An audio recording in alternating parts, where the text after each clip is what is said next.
Os inesquecíveis anos 80. A década que introduziu boa parte de nós ao mundo dos automóveis, seja como entusiastas jovens, seja como motoristas que faziam usos diários. Embarque conosco nessa viagem especial, sem esquecer de curtir e compartilhar o vídeo.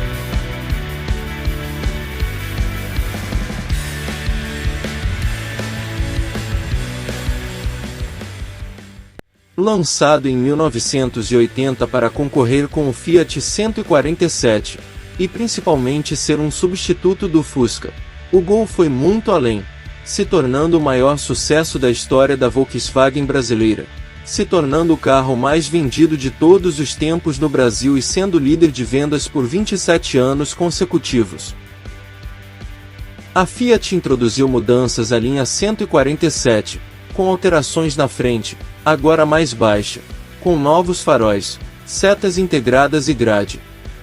Na traseira, além dos novos para-choques, receberam iluminações laterais da placa. A linha 147 também recebeu a perua panorama, uma station wagon compacta. Depois de ser absorvida pela Volkswagen alemã, a Chrysler lançou o Polara GLS, versão esportiva do médio, com motor mais possante e um painel completo importado. Durou pouco tempo, pois a Volks encerrou as atividades da Chrysler em 1981. As mudanças visuais mais importantes até o momento da linha Chevette só apareceram no começo dos anos 80. Primeiro a marca atualizou a traseira, colocando lanternas maiores e um novo para-choque. Além disso, o Chevette passou a ser oferecido com motor 1.4 movido a álcool.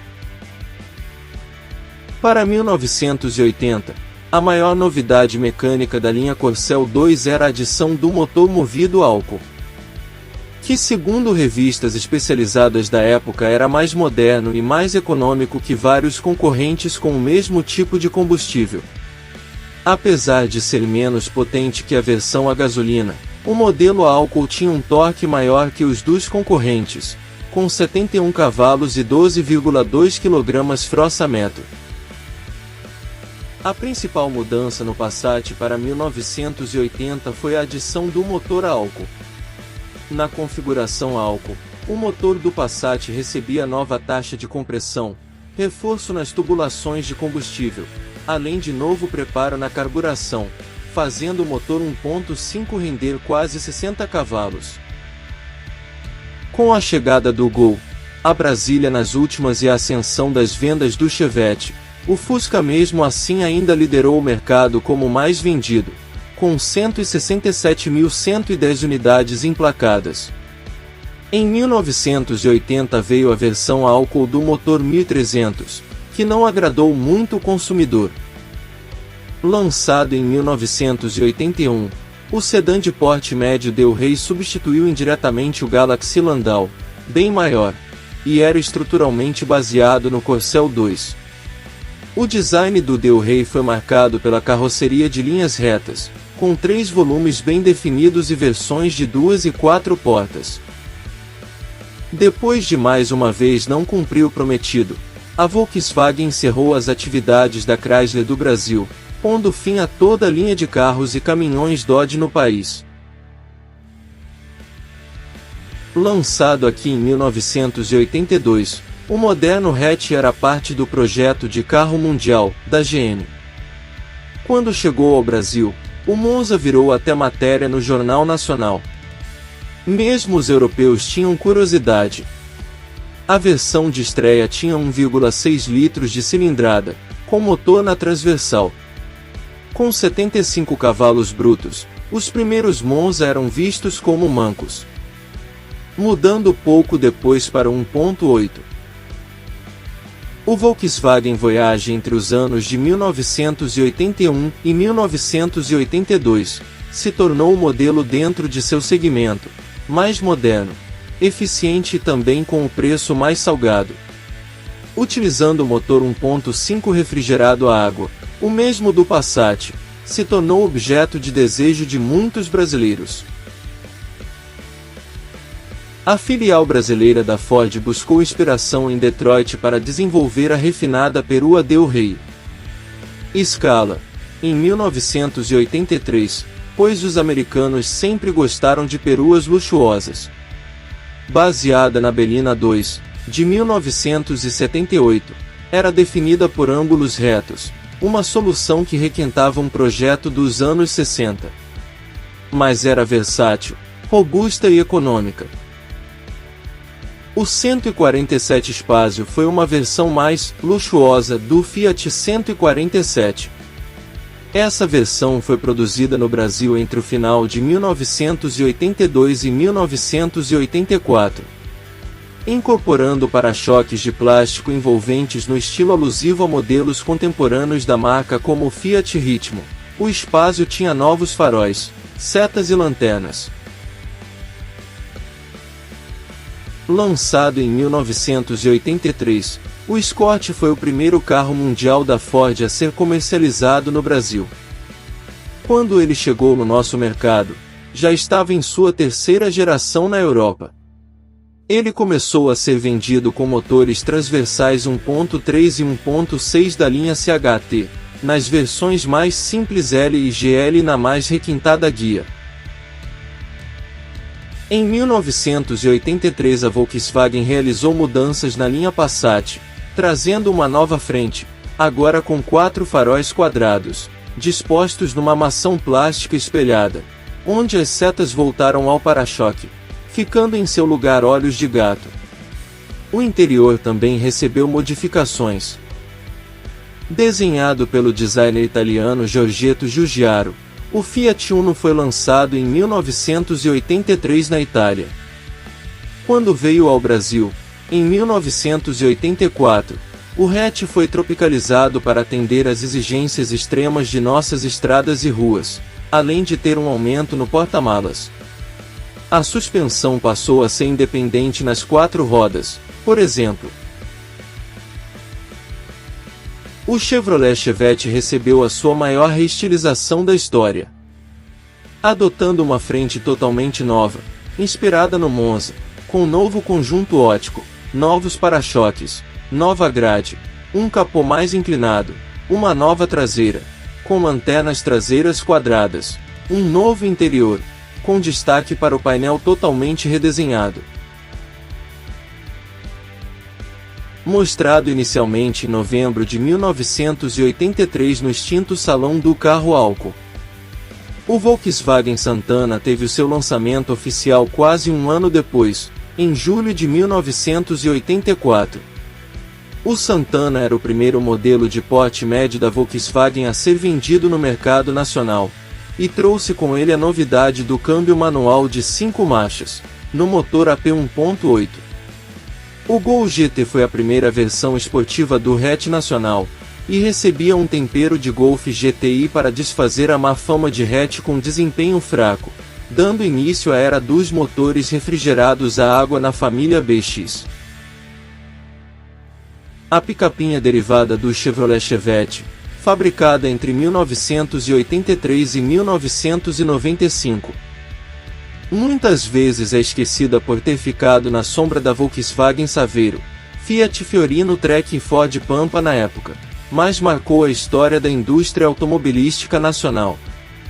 Seu nome faz alusão à sua capacidade de carga, de 500 kg. Além disso, a picapinha se destacava pela mecânica confiável e pela tração traseira herdada do próprio Chevette. Era a única da categoria com essa característica. Em março de 1985, a linhagem do Fiat Uno passou a oferecer uma opção sedã, que recebeu o nome Premium. Inicialmente lançado na carroceria de 2 portas, o Premium foi o primeiro da marca a trazer o motor 1.5 Cevel, com 71,4 cavalos de potência e torque de 12,3 kgfm, na versão álcool, alcançando praticamente o mesmo desempenho do Uno SX, mesmo sendo o sedã 134 kg mais pesado. Em 1985 a Ford atualizou a linha Del Rey, trazendo uma nova frente, com novos faróis. nova grade e uma moldura em volta do conjunto. A traseira também recebeu uma mudança, com novas lanternas, além de novas polanas plásticas nos para-choques. O interior também recebeu mudanças, com um novo painel e novos bancos e acabamentos. Já como linha 1987 e apenas 3 anos depois do lançamento inicial, o Escort passava por sua primeira reestilização, acompanhando aquilo que já havia sido feito na Europa antes. O monobloco, a carroceria básica, foi mantido. Portas, janelas e colunas eram as mesmas. Mas as alterações, fora isso, foram completas na dianteira, traseira e interior.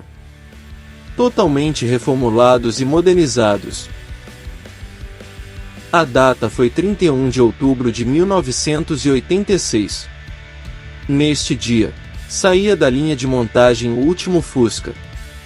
Esta foi a primeira despedida do Fusca, já que em 1993 ele voltou a ser fabricado aqui, para só parar em definitivo em 1996. Mas esta já é outra história. Em 1987 o Gol e sua família BX recebem a primeira grande reestilização, com uma nova frente. Com novo conjunto óptico, nova grade, novos para-choques envolventes, novo capô, nova traseira, com lanternas maiores e envolventes. Por dentro a mudança só viria em 1988. O esportivo mudou de nome, passando a ser GTS. Lançado como o Fiat mais rápido da época e criado para peitar Escort XR3 e Gol GTS, o Hot Hatch 1.5R provou ao mercado que tamanho não era documento. Para 1987, a Volkswagen não teve dúvidas, lançou o Santana com mudanças no design, que era composta por novos para-choques envolventes, faróis e grade inéditos, além de mudanças pontuais na traseira e no interior. Em 1987, o Chevrolet Opala Diplomata ainda era o segundo carro nacional mais caro do país, ficando atrás apenas do Escort XR3 conversível, um modelo de alto custo, tanto na compra na concessionária, como nas manutenções preventivas e corretivas. Em 1987, o Chevrolet Monza na versão SLE passava a ser equipado com um novo motor 2.0. Já o esportivo Monza SR também passa a utilizar o novo propulsor de 2 litros. Apresentado no Salão do Automóvel de 1988, o lendário Volkswagen Gol GTI foi o primeiro automóvel nacional com injeção eletrônica.